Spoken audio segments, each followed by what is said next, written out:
Medium school Shahada कक्षा 9वीं में आपका हार्दिक स्वागत है।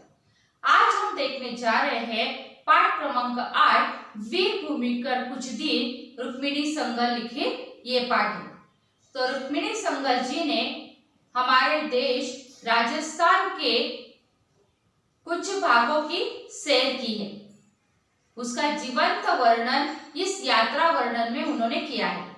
जैसे उन्होंने जोधपुर, जैसलमेर और चित्तौड़गढ़ इन तीनों मुख्य शहरों को भेंट दी है और यहाँ के ऐतिहासिक किले, महल, इनका वर्णन इस पाठ में उन्होंने किया हुआ है। तो चलिए आज हम घर बैठे बैठे ही लेखिका के साथ राजस्थान की सैर के लिए चलते हैं। लेखिका जो है वह सफर के लिए निकल पड़ी, ट्रेन में बैठी हुई है और उनकी रेल जो है वह अलग अलग शहर से गुजरती हुई जा रही है। बठिंडा, हनुमानगढ़, लालगढ़ होते होते वह बीकानेर पहुंचे और जैसे ही मेड़ता के पास आए तो लेखिका को अनुभव हुआ जैसे वो पंजाब में आ गए। वहां की हरियाली और पशुधन दृष्टिगोचर हुआ दिखाई दिया, दृष्टिगोचर होना दिखाई पड़ता है और इसी के कारण उन्हें लगा कि वो पंजाब में है। फिर वह जैसे ही शाम होने लगी, सायंकाल होते होते वह अपने गंतव्य ठिकाना जोधपुर पहुंचे। जैसे ही जोधपुर स्टेशन पर उतरे, नजदीक ही एक होटल उन्हें मिल गया।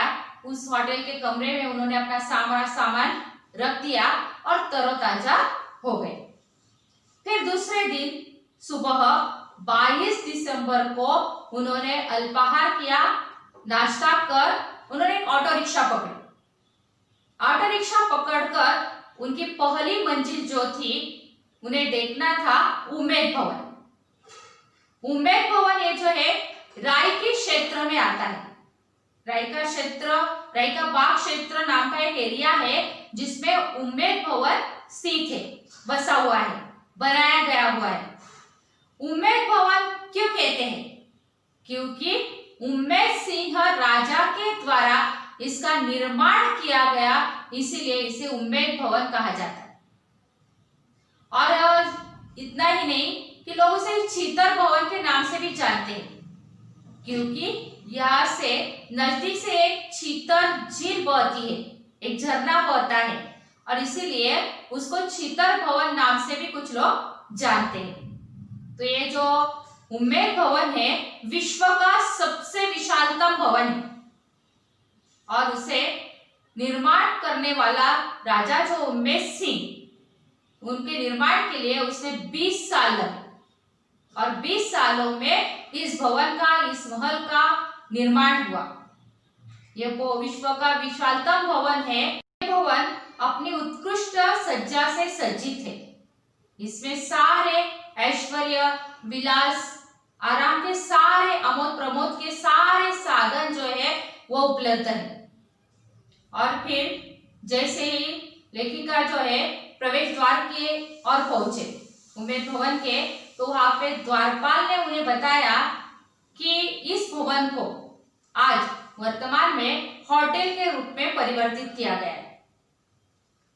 तो इसमें 343 कमरों को होटल के रूप में परिवर्तित किया है और एक भाग में शाही परिवार रहता है, राजा का परिवार रहता है, जो उम्मेद सिंह राजा की जो वारिस है, वंशज है, राजघराने के लोग जो है, तो शाही परिवार के लोग एक हिस्से में रहते हैं और बाकी 333 कमरों में इस होटल को परिवर्तित किया गया है।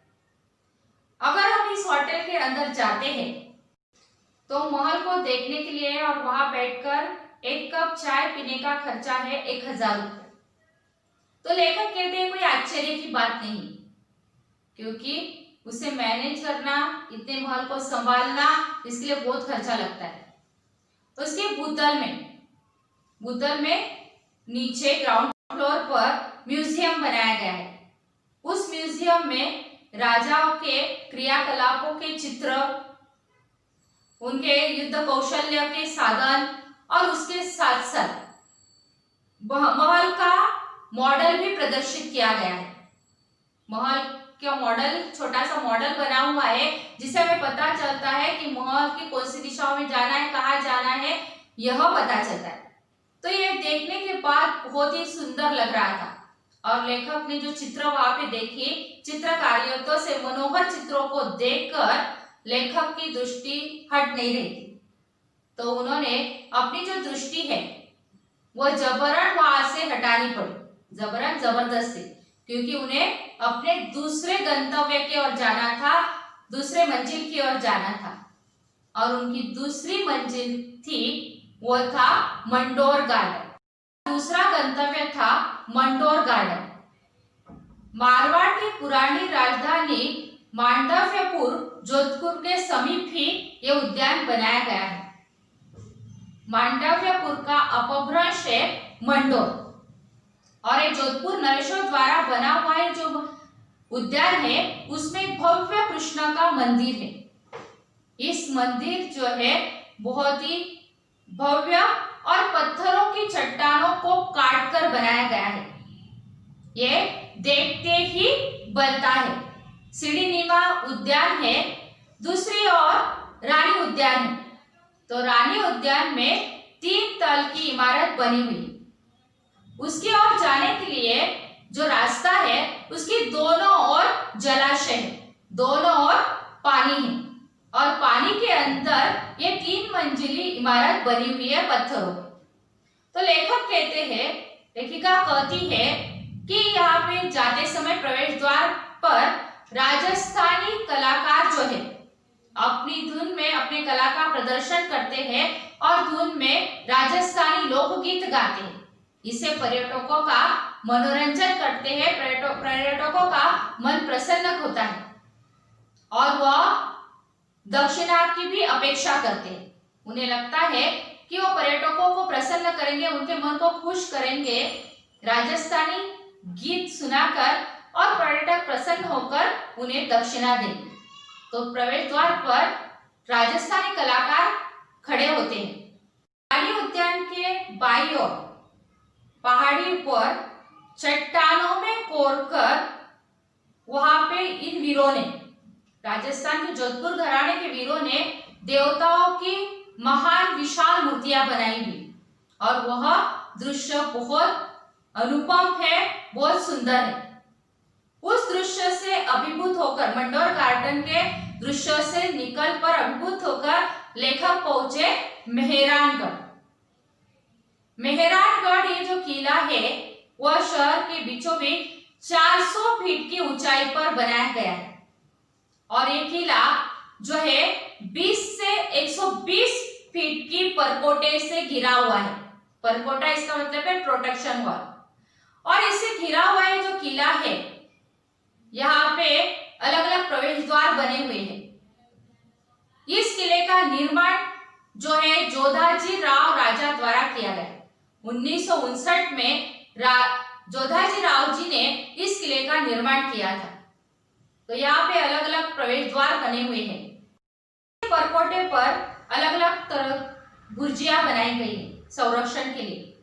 यहाँ पे मुख्य प्रवेश द्वार है जयपोल, लोहपोल, फतेहपोल। तो ये मुख्य प्रवेश द्वार जो है राजाओं के विजय के जीत में बनाए गए हैं।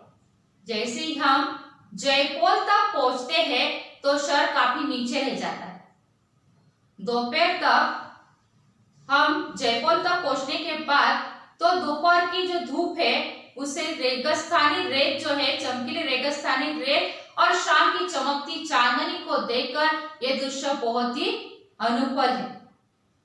ये जो प्रवेश द्वार है, जोधाजी राव राजा जो है उनके अलग अलग वंशजों के विजय प्राप्त करने के बाद उनके विजय की याद दिलाने के लिए ये प्रवेश द्वार बनाए गए हैं।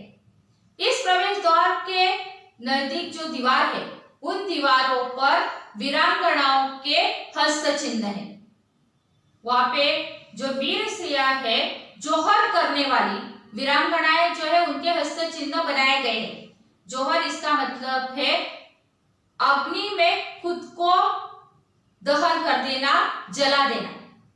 तो ये जो वीरांगनाएं वीर स्त्रियां जो है उन्होंने अपने स्वाभिमान का त्याग नहीं किया, कभी वह दूसरों के सामने नहीं झुकी, दूसरे राजाओं के सामने, और उन्होंने अपने आप को जलाकर अपने स्वाभिमान को बनाए रखा। ऐसे वीरांगनाओं की वीरता की कहानी के हस्त चिन्ह, उनके हस्त चिन्ह जो है आज भी वहां पे दीवारों पर दिखाई देते हैं। तो इस दुर्ग के अंदर जाने के बाद इसमें अलग अलग महल बने हुए हैं चारों ओर। मोती महल है, शीश महल है, फतेह महल है और रानी महल है, रानी सागर है, और उसके साथ साथ दीवाने खास है, दीवाने आम है, बैठक खाना है। इस तरह अलग अलग हिस्सों में इस महल के बाद लेखक गए जसवंत थड़ा देखने के लिए थे, जो पहाड़ी पर ऊंचाई पर स्थित है। जसवंत थड़ा ये जो स्मारक है उसका निर्माण 1903 में किया गया। जसवंत सिंह नाम के राजा की याद में स्मारक बनाया गया है। और उसके एक और महादेव मंदिर है तो दूसरी ओर देव सरोवर है।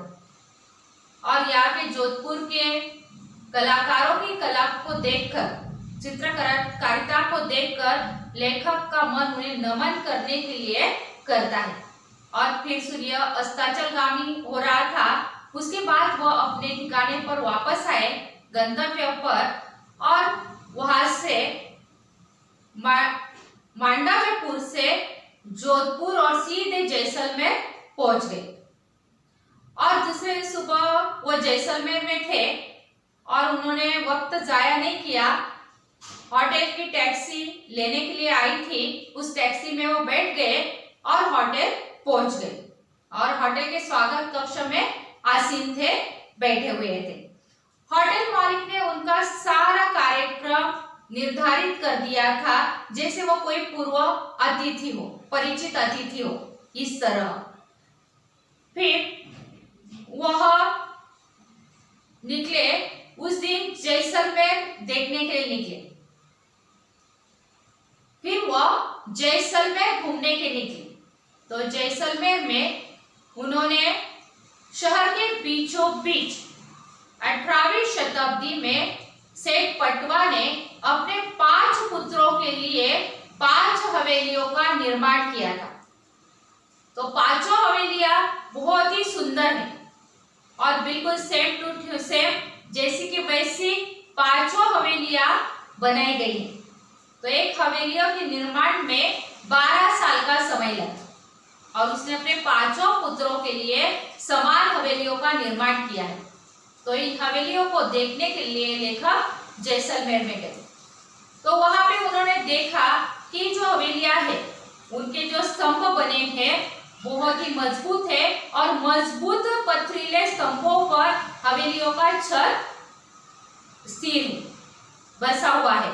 उसके बाद वहां की कलाकारी जो है उस सोने के कलम से चित्रकारी की गई है और इस चित्रकारी को, इस कलाकृति को इस सुंदर पथरीले झरोके बनाए गए हैं। इस हवेली में सोने की कलम से शीप और कांच, इन चीजों का इस्तेमाल करके सुंदर कलाकृति की है। तो लेखक कहते हैं कि जिन्होंने इसका निर्माण किया है धन्य है वो कलाकार। इस तरह लेखक जोधपुर और जोधपुर से जैसलमेर आते हैं और वहाँ के जो अलग अलग भागों को उन्होंने भेंट दी, वो आज हमने देखे जोधपुर और जैसलमेर के। तो बाकी जो भाग है, बाकी जो लेखक ने जहाँ जहाँ भेंट दी वो हम अगले पार्ट के अगले भाग में देखते हैं।